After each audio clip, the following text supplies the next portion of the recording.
Hello friends, welcome to our channel. ഇന്നൊരു calendar ഉണ്ടാക്കിയാലോ?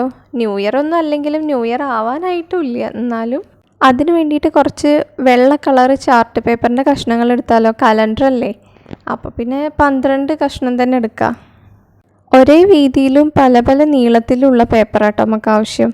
എന്നിട്ട് അതിലൊരു ചെടിച്ചട്ടീൻ്റെ രൂപത്തിൽ, ഏത് രൂപത്തിൽ വേണമെങ്കിലും വരയ്ക്കാം. ഞാനിപ്പോൾ ഇവിടെ ഈ വീഡിയോയിൽ കാണുന്ന പോലെയാണ് വരയ്ക്കുന്നത്. ഈ ഒരു ഷേപ്പിൽ വരച്ചെടുത്ത് വെട്ടിയെടുക്കുമ്പോൾ ഫുള്ളായിട്ട് വെട്ടിയെടുക്കേണ്ട ആവശ്യമില്ല. ഒരു പകുതി വരെ ഈ ചെടി വായ്ഭാഗം വരെ വെട്ടിയെടുക്കുക. ബാക്കിയുള്ള ഭാഗത്ത് പൂക്കളെയും ഇലകളെയും നമുക്ക് ഇഷ്ടമുള്ള പോലെ വരച്ചെടുക്കുക. അങ്ങനെ വരച്ചെടുത്തിട്ട് കുറച്ച് വെള്ള ഭാഗം വരുന്ന രീതിയിൽ വെട്ടിയെടുക്കുകയും ചെയ്യണേ. വെട്ടിയെടുക്കുന്നതിൻ്റെ മുന്നേ ആയിട്ട് തന്നെ ആ ചിത്രത്തിൻ്റെ മുകളിൽ കൂടെ പെൻസിലുകൊണ്ട് ഫസ്റ്റ് വരയ്ക്കുക, എന്നിട്ട് അതിൻ്റെ മുകളിൽ കൂടെ പെന്നുകൊണ്ട് വരയ്ക്കുക, എന്നിട്ട് വേണം വെട്ടിയെടുക്കാൻ. പിന്നെ കളർ ചെയ്യും വേണം. അതിന് ടെമു ആപ്പിലാണ് കേട്ടോ ഞാൻ ഈ കലണ്ടർ ആദ്യമായിട്ട് കാണുന്നത്. നല്ല ഇഷ്ടമായിട്ടുണ്ടായിരുന്നു.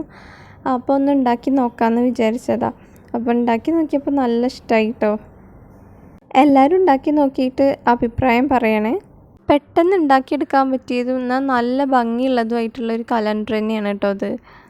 നമ്മൾ സ്വന്തമായിട്ട് ഉണ്ടാക്കിയെടുക്കുന്ന സാധനങ്ങൾ, അതിനിപ്പോൾ എത്ര ചെറുതായാലും അതിനോടൊരു സ്നേഹം പ്രത്യേകമായിട്ട് നമുക്ക് തോന്നും കേട്ടോ. സ്നേഹം മാത്രമല്ല, നല്ലൊരു സാറ്റിസ്ഫാക്ഷനും തോന്നും അത് ഇടയ്ക്കിടയ്ക്ക് ഇങ്ങനെ കണ്ടുകൊണ്ടിരിക്കുമ്പോൾ.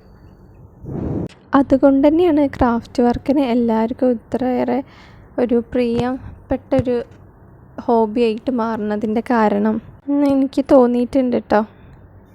ഡെയിലി ലൈഫിന് യൂസ്ഫുള്ളായിട്ടുള്ള സാധനങ്ങളും കൂടിയാണെങ്കിൽ അതെന്നും കാണുമ്പം നമുക്കൊരു പോസിറ്റീവ് എനർജി തന്നെ കിട്ടും കേട്ടോ. ഇങ്ങനെ കലണ്ടറിൻ്റെ അവസാന പണിയിലേക്ക് കിടക്കാം കേട്ടോ. അതുപോലെ 12 എണ്ണം ഉണ്ടാക്കിയെടുത്ത ശേഷം എല്ലാം ഒരുമിച്ച് വയ്ക്കുക. ഇനി ഫോണിലെ കലണ്ടർ നോക്കിയിട്ട് നമുക്കൊന്ന് വൃത്തിയായിട്ട് തന്നെ എഴുതിയെടുക്കാം കേട്ടോ. ഇനി എല്ലാം കൂടി ചേർത്ത് വയ്ക്കുക എഴുതി കഴിഞ്ഞ ശേഷം. അപ്പം ഇനി ഇത് വെക്കാനൊരു സ്റ്റാൻഡ് വേണ്ടേ? ഇതിന് വേണ്ടിയിട്ട് കാർഡ്ബോർഡ് പീസാണ് കേട്ടോ ഞാൻ എടുക്കുന്നത്.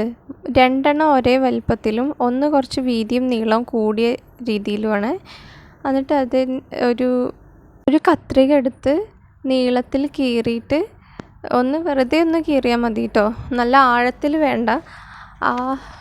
വേറെ 2 കഷ്ണങ്ങളില്ലേ, അതിനൊന്ന് നിൽക്കാൻ ഉള്ള രീതിയിൽ. എന്നിട്ട് പിന്നെ പശ തേച്ച് ഒട്ടിച്ച് വയ്ക്കുക. മാസ്കിംഗ് ടേപ്പോ അല്ലെങ്കിൽ പേപ്പർ ഉപയോഗിച്ചാലും മതി. ഫെവിക്കോൾ വെച്ച് ഒട്ടിച്ച് ഒന്നെടുക്കുക, എന്നിട്ട് കളർ ചെയ്തെടുക്കുക. അപ്പോൾ കലണ്ടർ റെഡി ആയിട്ടുണ്ട്. സബ്സ്ക്രൈബ് ചെയ്യാൻ മറക്കൂലല്ലോ അല്ലേ?